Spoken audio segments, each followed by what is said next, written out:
Hello, and welcome to English for Everyone, where we practice real-life American English. Today we're going to learn to avoid some important mistakes, so let's get started. First, this is not correct. I do 10-hour day. We do 10-hour shifts. A shift is a set period of time that you work at your job. For example, if you work day shift, you might work from 9 a.m. to 5 p.m. I cannot say if you work day shift. I have to say if you work the day shift.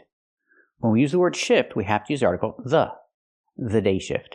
And if you work night shift, you might work from 11 p.m. to 7 a.m. And if you work night shift, again, we have to say if you work the night shift.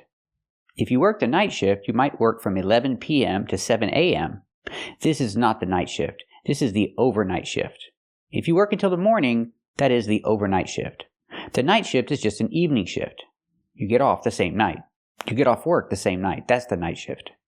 But remember, we have to say the day shift, the night shift, the overnight shift. You can also call this one the graveyard shift. With all of these, we have to use the. So again, the day shift is when you work during the day. The night shift is when you work during the night, but you get off work the same night. And the overnight shift, or the graveyard shift, is when you work until the next morning. That's the worst one. But we don't always have to say the. If you speak in general, you can say For example, a 6-hour shift. He works a 6-hour shift. That sounds like an easy shift. Let's practice. Does he work a 6-hour shift? That's right, he works a 6-hour shift.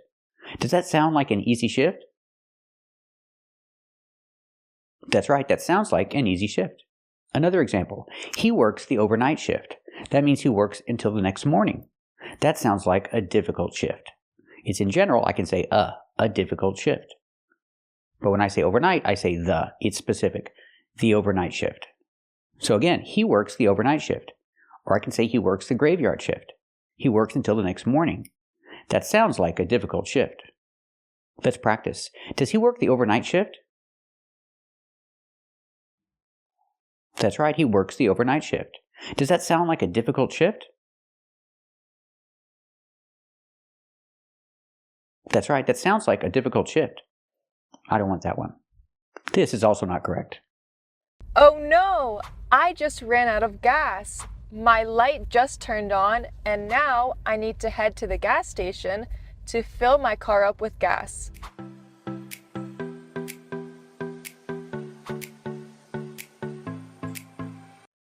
She said she just ran out of gas. But that's impossible because her car is still moving. She's still driving.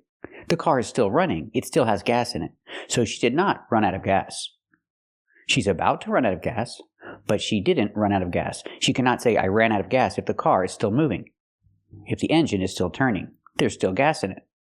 Example, they ran out of gas. They have no gas in the car will not start. This is when you can say, they ran out of gas. Let's practice. Did they run out of gas? That's right, they ran out of gas. The car will not start.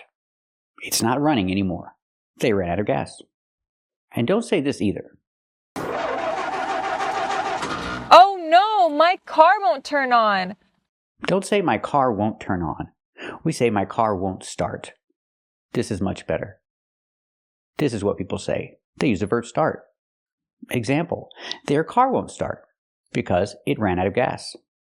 Let's practice. Will their car start? That's right, their car won't start. Why? Did they run out of gas? That's right, their car won't start because they ran out of gas. This is also not correct. Now I will put this nozzle in the gas tank, and then I will press this handle and start filling up my car with gas. I cannot say I will press this handle. She is not pressing a handle. This is press. You press a button. But she's squeezing a handle. When you put gas in your car, you do this action. This is squeeze. This is not press. You squeeze the handle to put gas in your car. Let's practice. How do you put gas in your car? Do you need to squeeze the handle? That's right. To put gas in your car, you need to squeeze the handle, not press the handle.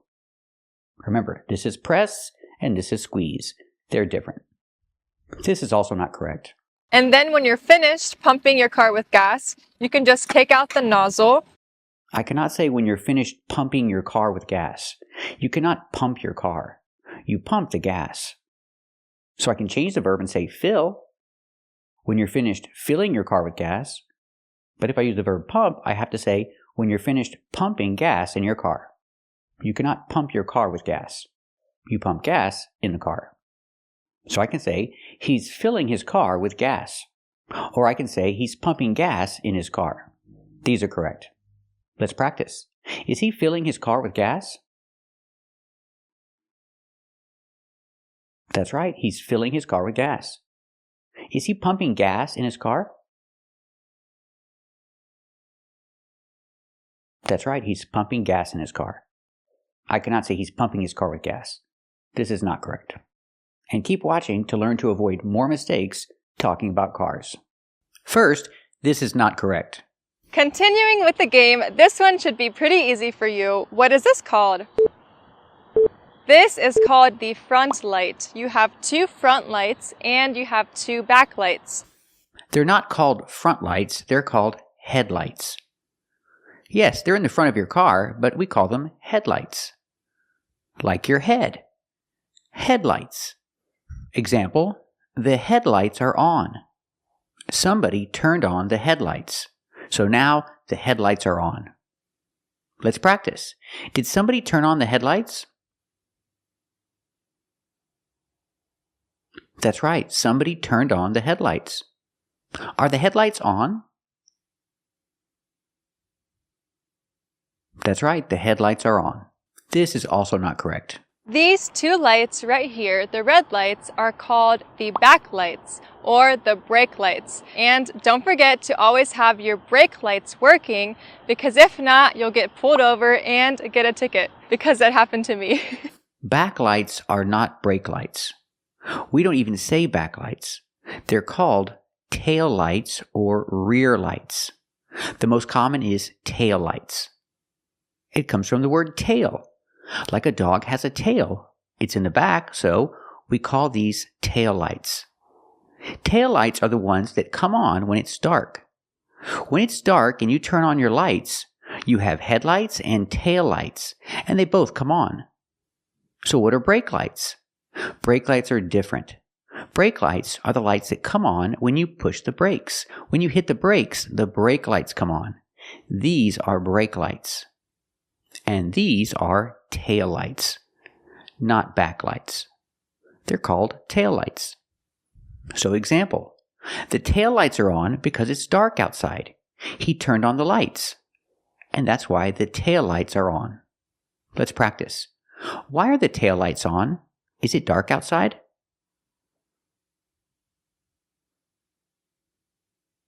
That's right, the tail lights are on because it's dark outside. He turned on the lights. So the tail lights are on. And these are brake lights. Brake lights are different.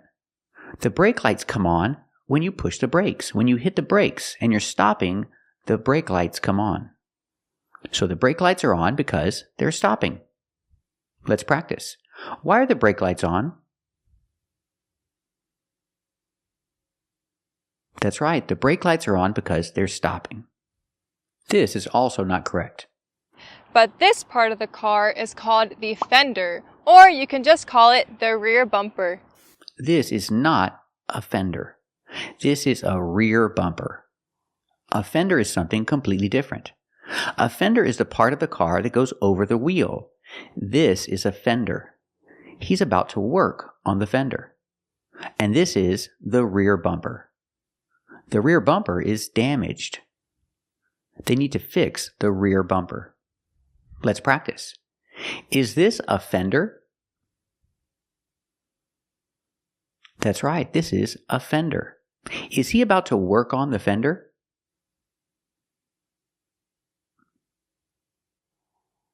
That's right, he's about to work on the fender. He's a mechanic, so he's going to work on the fender.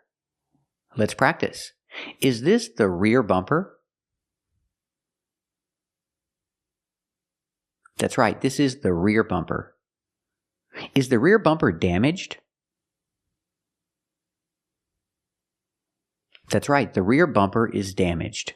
Do they need to fix the rear bumper? That's right, they need to fix the rear bumper. So remember the different words. When you talk about the front lights, we don't say front, we say headlights. These are headlights. Turn on your headlights. And for the back lights, we don't say backlights, we say tail lights. You can say rear lights, but tail lights is more common. The tail lights are on. And the bumper is different. We don't say tail bumper, we say rear bumper. Rear also means back. So when you talk about a bumper in the back, say rear bumper. This is the rear bumper. This is also not correct. If there was someone else in this car and you wanted them to put on their seatbelt, you can just say the phrase, buckle up. That means that everyone else should put on their seatbelt. I cannot say if there was someone else in the car and you wanted them to put on their seatbelt, you can just say buckle up. The first problem is can. This idea is an example of the second conditional. So we cannot use can, we have to use could. How do we know it's the second conditional? Because the sentence starts with past. If there was someone else in the car and you wanted them to put on their seatbelt, you could just say buckle up. We cannot use can in the sentence. We have to use could. And do you see another problem? That's right, was. We're not supposed to use was in this sentence. We're supposed to use were. Because in the second conditional, after if, the action is not real. To express an action that is not real, we use past. But this structure is special. When using the second conditional, you're supposed to use were for everybody. If I were, if she were, if it were for everybody. So it should be, if there were someone else in the car and you wanted them to put on their seatbelt, you could just say buckle up. But there's one more issue. A lot of Americans don't follow this rule. A lot of Americans use was instead of were for this structure. But not all the time. Example, I wouldn't do that if I were you is correct, and Americans do not use was in this situation. If an American said, I wouldn't do that if I was you, it sounds bad. So what's the solution? Always use were. If you always use were in the second conditional for everybody, you know you'll always be correct. It doesn't matter what mistakes Americans make. Always say it right. It's less confusing that way. So if you always want to be correct, use were for everybody to express an unreal situation. After if. This is also not correct. When you turn on the car, you can see lights flickering right in front of you, and that is called the dashboard. The dashboard has gadgets like the speedometer that will help you see the speed of the car. You can see flickering lights come on? These lights are not flickering. Flickering lights are lights that are shining irregularly or unsteadily. Example, these are flickering lights. I can say these are flickering lights or the lights are flickering. They're not shining constantly. They're shining irregularly. But in your car, when you turn on the lights in the dashboard or in the instrument panel, they come on, but they don't flicker. They're not supposed to flicker. They just come on. So you cannot say you see flickering lights on your dashboard. You see lights on your dashboard. They're not flickering. These lights are flickering. I can say these are flickering lights and use flickering as an adjective, or I can use it as a continuous action and say the lights are flickering. Let's practice. Are these flickering lights? That's right, these are flickering lights. They're having problems with electricity. Maybe there's a storm. I'm not sure. Are the lights flickering? That's right, the lights are flickering because they're having electrical problems. Let's practice. Why are the lights flickering?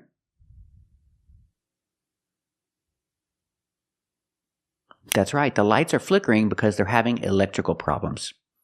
It's not good. Now let's talk about these lights. You can say dashboard lights or instrument panel lights. Both are correct. And we can use the phrasal verb come on. The dashboard lights come on. Or I can say the dashboard lights up. In the present, lights up. I use the phrasal verb. The dashboard lights up. In the past, lit up. We hear the T in lit as a fast D. Lit up, lit up. In the past, the dashboard lit up. Let's practice. Did the dashboard lights come on? That's right, the dashboard lights came on. Did the dashboard light up? That's right, the dashboard lit up. This is also not correct. Right here is called the cup holder, which you normally store bottles of water or cups, but this is an empty bottle of water. I cannot say right here is called a cup holder. When I say is called, I need a subject. I need a subject like this. I can say this is called a cup holder. If you want to say right here, sure, put it in the middle. This right here is called a cup holder. But I cannot say right here is called. I need a subject. This right here is called a cup holder. Let's practice. What is this called? That's right. This is called a cup holder. Or I can say this right here is called a cup holder to emphasize the location because it's right here. This is also not correct. Most important thing, in order to keep your car clean, you need to have a good mat. So this is just a typical leather mat you would use on the floor of your car, and it is easy to clean because you can just wash it. The car mats are made of leather, so they'll be easier to clean. First, car mats. It's better to call these floor mats. Floor mats is a lot more common, and they're not made of leather. Leather is not easy to clean. They're made of rubber or plastic, sometimes carpet fibers, but they're never made of leather. And it's better to call them floor mats.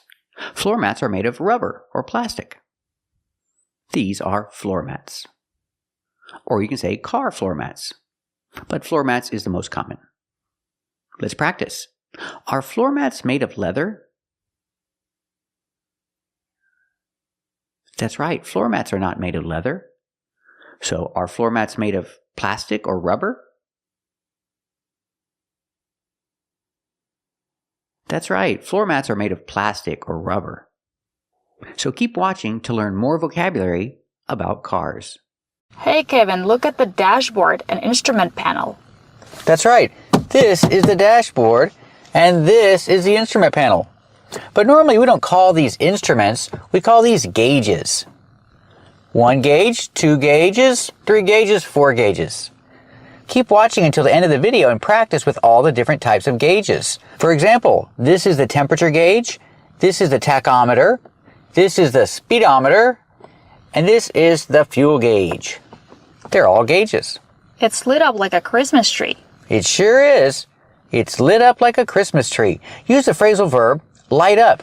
In the past, lit up. And the description, the adjective is lit up. We hear the pronunciation of the T in lit up. It sounds like a fast D. Lit up. Da-da-da, lit up. It's lit up like a Christmas tree. There are a lot of lights on. What about the red light? It's on. This red light here? Yep. That's for your seat belts. Can you buckle up?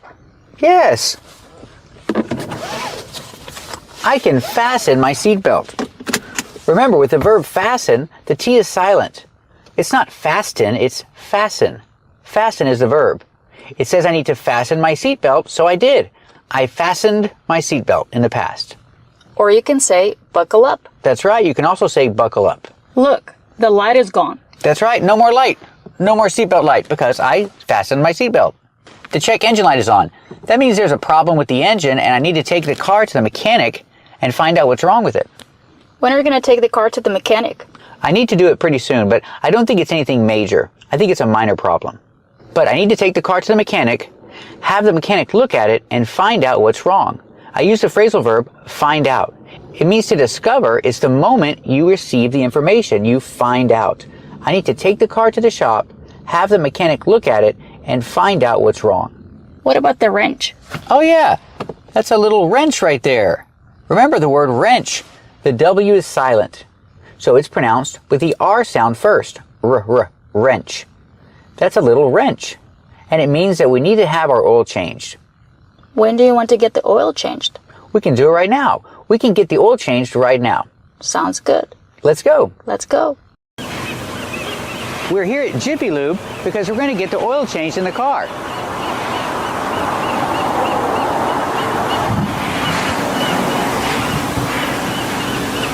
Are they working on the car right now?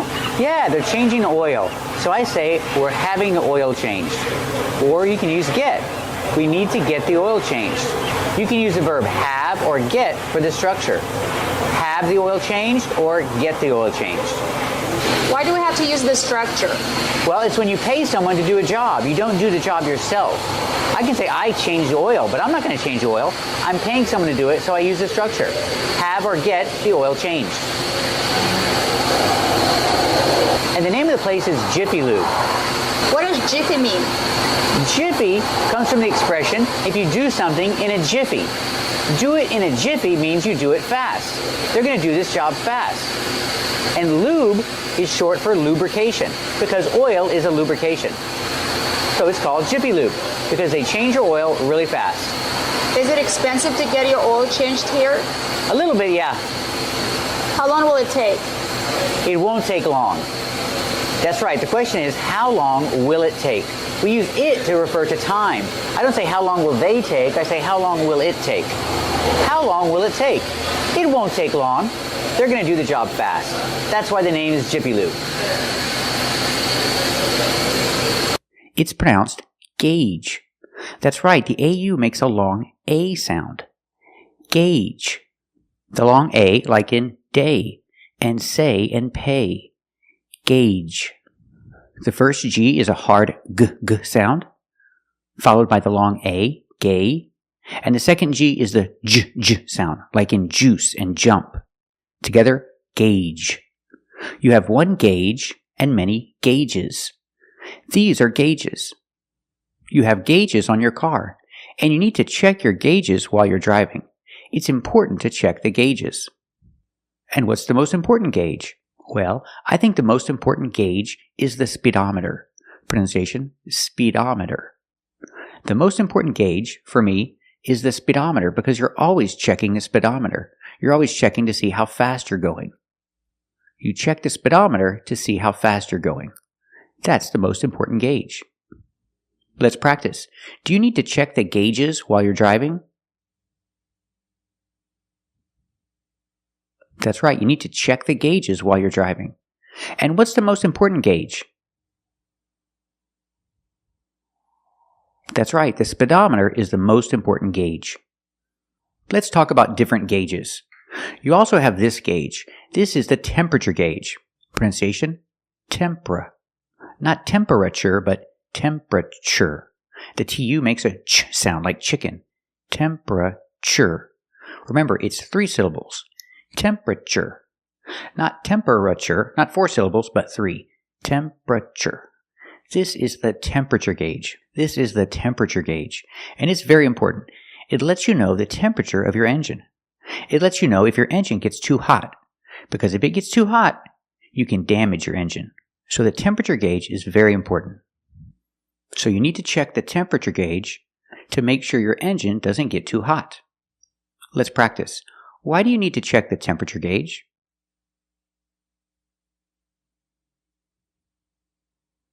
That's right, you need to check the temperature gauge to make sure your engine doesn't get too hot. And this is called your fuel gauge. The fuel gauge lets you know how much gas you have, or how much diesel fuel you have, depending on your engine. I don't have a diesel, so I check the fuel gauge to see how much gas I have. You can also call it a gas gauge. So you check your fuel gauge to see how much gas you have. Let's practice. Why do you check your fuel gauge?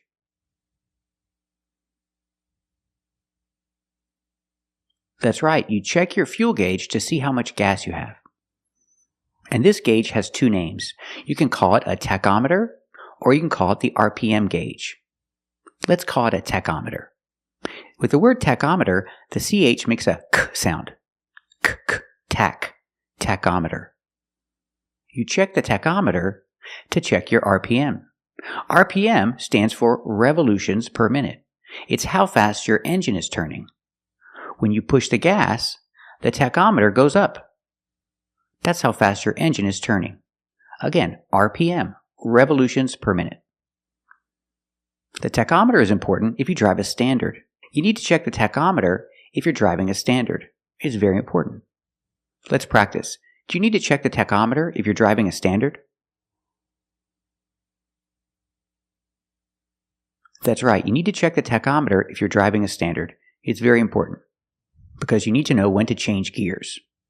So remember the 4 important gauges in your car. You have the speedometer. That's the most important gauge. You have the temperature gauge. That lets you know the temperature of your engine.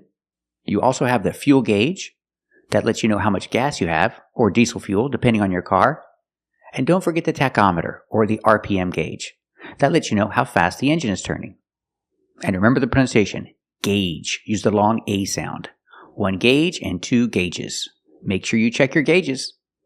So I gripped the wheel tighter, checked my gauges, and made my move. Every single gauge is broken. The gauge is starting to move. Look, Kate! I don't know. The auxiliary power's out, so the gauges don't work. And keep an eye on that number 3 engine gauge over there. You watch these gauges? Well, my gauges must be wrong. Hello! Today we're in Los Altos at a Corvette show. These are Corvettes. These are antique Corvettes. They're from the 60s. When you talk about decades, use the. These cars, these Corvettes, are from the 60s. Look at these wheels. The center of the wheel is called the hub. This is a hub. The hub is the center of the wheel. And that's why some companies call their headquarters the hub. Example, Delta Airlines hub is in Atlanta, Georgia. It's their headquarters, it's their hub.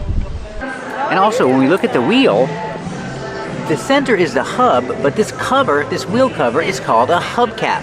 So it has 2 names. You can call it a hubcap or a wheel cover. It's called a hubcap because it covers the hub, the center of the wheel. These are old hubcaps. Let's take a closer look at this Corvette. This is called a bumper.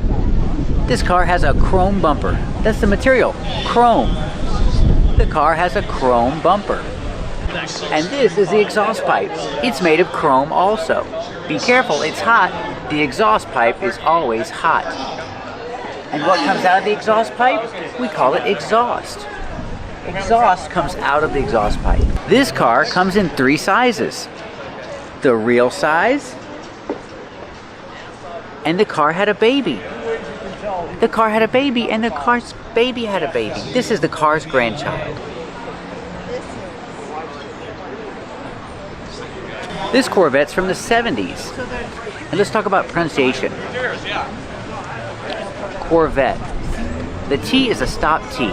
The E is silent. Corvette. Corvette. Pronounce the V with voice. Corvette. This is a nice Corvette.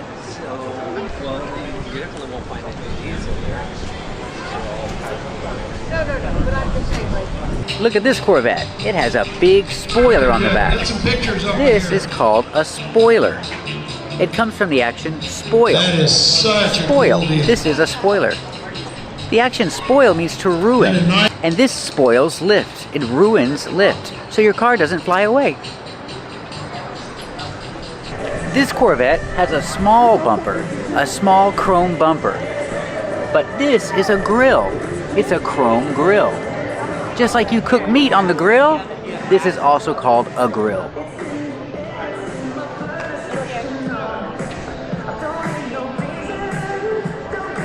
Let's take a look at this engine.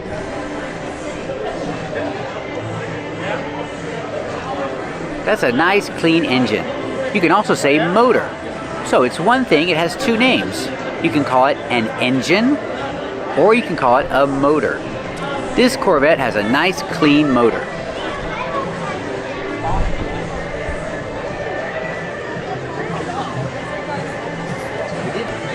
We can see the motor in this car because this is open. But what is this? It's not a door, it's called a hood. That's right, this is the hood and the hood is open. So we can see the motor, we can see the engine. Yeah, this is a soft top.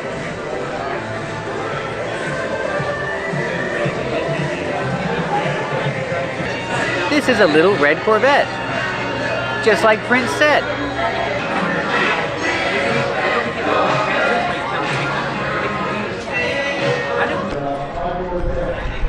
Okay, item 29.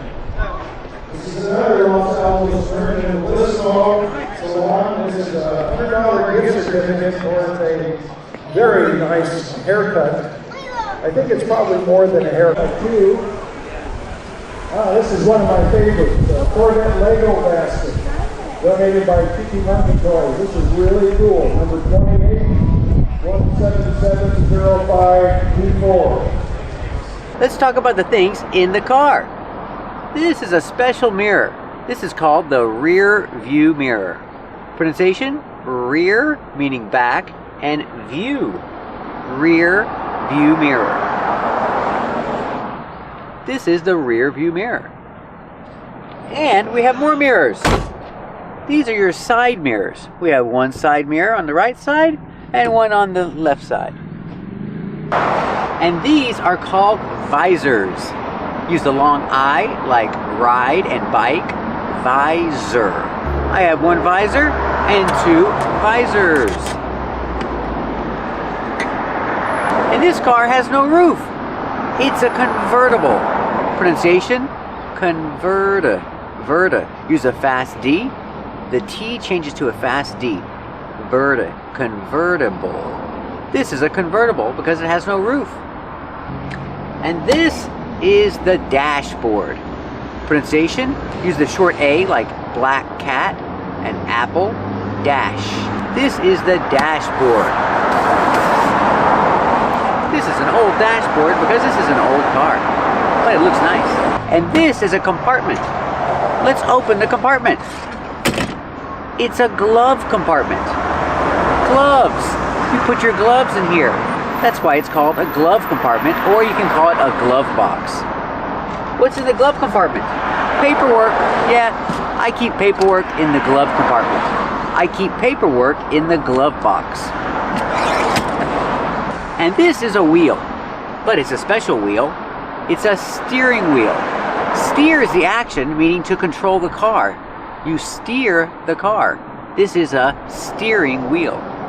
You can use the action, the verb steer. Steer to the right, steer to the left. Pronunciation, steer, like ear. Steering wheel. This is a steering wheel. And this car is not an automatic. It's a stick shift. That's right. You change gears with the stick shift.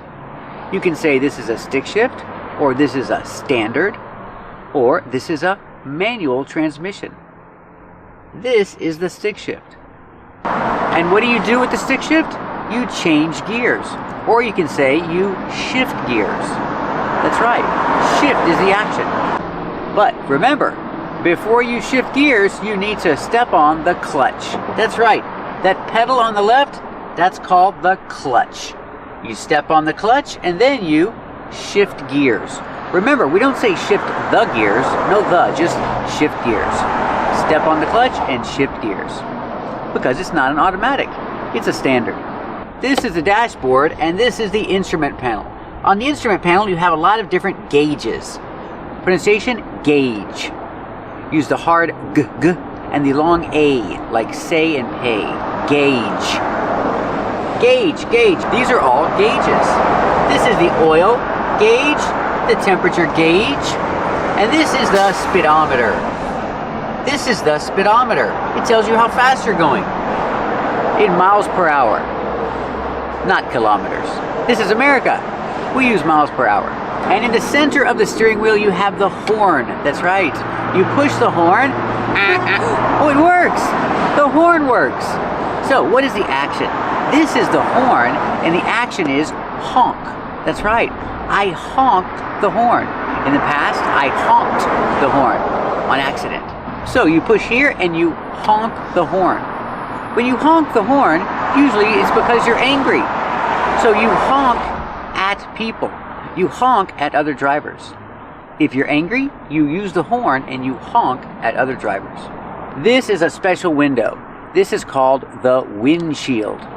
So you take two words, wind and shield. Together, windshield. But you don't really hear the D because it's a stop D. Windshield. You make the position of the D but don't release D. Just windshield. This is the windshield. These are your windshield wipers. Or for short, you can just say wipers. Turn on the wipers. It's raining. The action is wipe. They wipe, so they're called wipers. If it's raining, turn on the windshield wipers. And when we talk about mirrors, we don't say look at. Normally, look at me, look at that. But for mirrors, we say look in the mirror. Look in the mirrors. Or for a car, you can say check the mirrors. Check the mirrors before you change lanes. Remember, we don't say change the lanes, it's just change lanes. So always check the mirrors before you change lanes.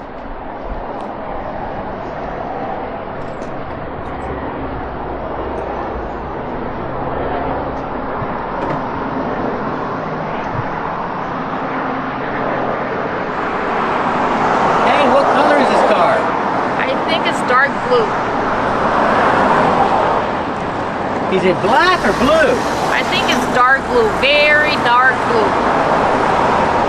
It sure is clean. Yep, and shiny. Did you wash it yourself? Nope. It's my first time in a car like this. Nice.